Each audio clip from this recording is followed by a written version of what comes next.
조갑제 TV 시청자 여러분 안녕하십니까. 2021년 10월 30일 오후 2시 9분입니다. 오늘 오전 11시 서울 올림픽공원에서 있었던 노태우 대통령 연결식 조사에서 장례위원장 김부겸 국무총리는 유족에게 앞으로도 계속 사과하라는 요구를 했습니다.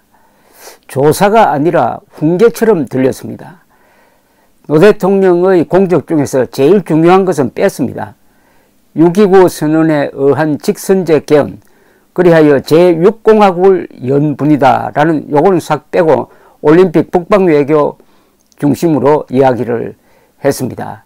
그리고 고인이 생전에 직접 사과를 했으면 좋았을 텐데 하는 일종의 악담에 가까운 이야기를 했습니다.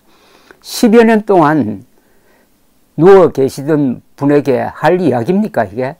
그것도 부족하니까 유족들이 앞으로 계속 사죄하기를 바란다는 취지의 이야기입니다. 이건 헌법 위반입니다. 첫째, 양심의 자유를 무시한 겁니다. 사과하느냐 안 하느냐는 것은 양심에 따라야지 바깥에서 하라고 해서 하는 겁니까? 두 번째, 연좌제입니다. 설령 노태우 대통령이 잘못한 게 있다 합시다. 그런데 왜 그걸 가족이 대를 이어서 그 죄를 짊어져야 됩니까? 연좌제가 없어진 지가 오래되는데 이 좌익 운동권 출신들의 머리에는 시대착오적인 연좌제적 발상이 있습니다.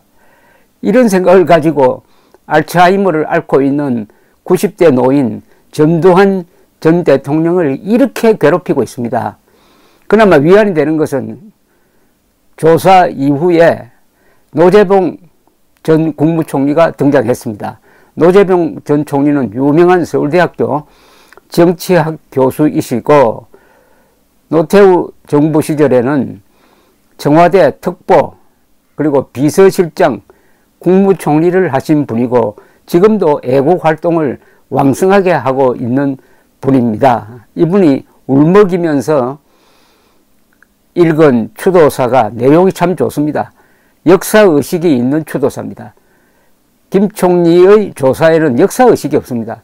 그러나 노재봉 총리의 추도사에는 한국 역사를 이해하는 하나의 프레임이 거기 들어 있습니다. 이런 연설은 들으면 공부가 됩니다. 그 요지를 제가 소개해 드리겠습니다. 서울올림픽은 한국의 존재와 발전상을 확인하는 역사적 사건이었습니다. 이의 성공을 연장시켜 동서를 넘어선 전방위 외교로 확대하고 UN 가입의 계기를 만들었습니다.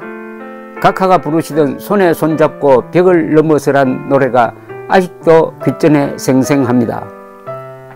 6.29 선언을 흔히 대선 승리의 승부수라고 말하지만 그런 게 아니었습니다.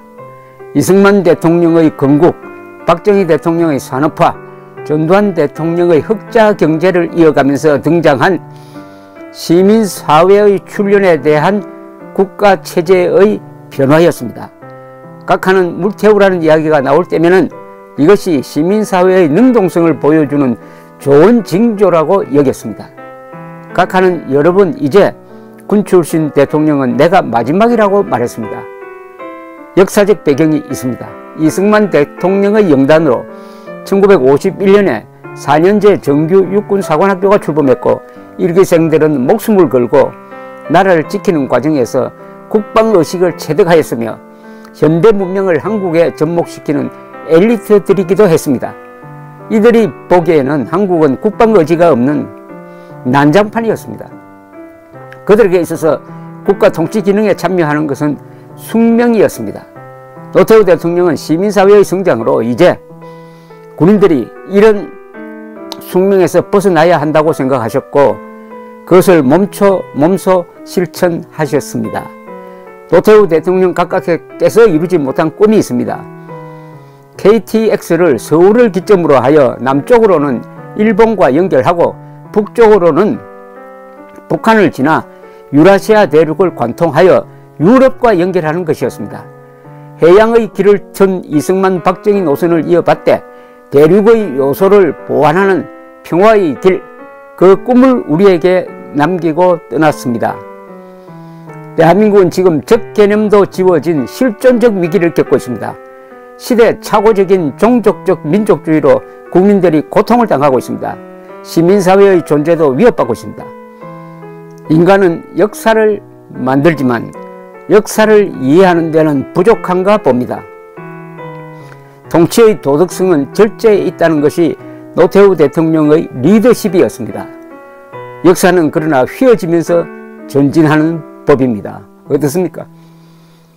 김부겸 총리의 조사와 노재봉 전 총리의 추도사를 한번 비교해 보십시오. 역사를 보는 편협한 눈과 역사를 넓게 깊게 보는 분의 차이. 한쪽은 헌법을 위반하고 있습니다. 인간상식을 위반하고 있습니다. 그러나 노재봉 전 총리의 이 연설은 한국 현대사를 아주 요약하고 있습니다. 특히 군인의 역할을 강조하고 있습니다.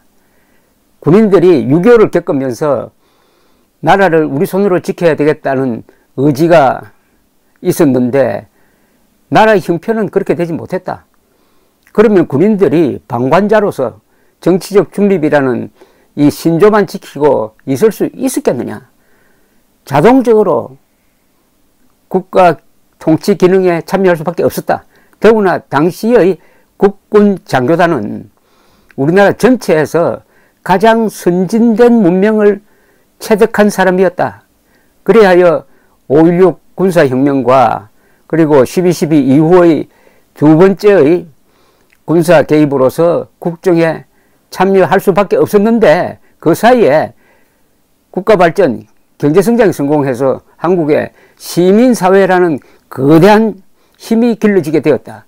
그렇다면 군인이 더 이상 나를 끌고 가서는 안 된다. 내가 마지막 군인 출신 대통령이 되어야 한다. 라고 작심을 하고 민간 대통령을 내세우는데 문제는 김영삼 대통령이 등장하자마자 역사를 바로 세운다는 이 오만한, 역사는 누워있어도 바로 세울 수가 없습니다. 역사는 역사이거든요. 역사 바로 세우기라는 이런 역사 부정적 정책으로서 중앙청도 부숴버리고 그리고 전 정권을 다 부정하고 그 연장선상에서 결국은 5.18 특별법을 만들어 가지고 역사 속에서 정리하기로 했던 12.12, 5.17, 5.18을 법정에 세움으로써 오히려 역사가 단절되는 그런 결과를 빚고 말았다. 이것까지 노태우 대통령이 책임져야 하느냐 하는 것은 또 다른 역사적 쟁점으로 남게 되었습니다. 거듭 제가 말씀드리지만은 노태우 대통령의 그 이름은 앞에 전임자 전두환, 박정희, 이승만의 이름과 함께 돌로 새겨진 이 역사책에 굵게 기록될 것입니다. 그러나 문재인의 이름은 물 젖은 목욕탕 타일 위에 사인펜으로 쓰여진 이름의 신세가 되고 말 것입니다. 오늘의 김부겸 조사와 노재봉 전 총리의 추도사가 저의 이런 생각을 뒷받침하고 있습니다. 감사합니다.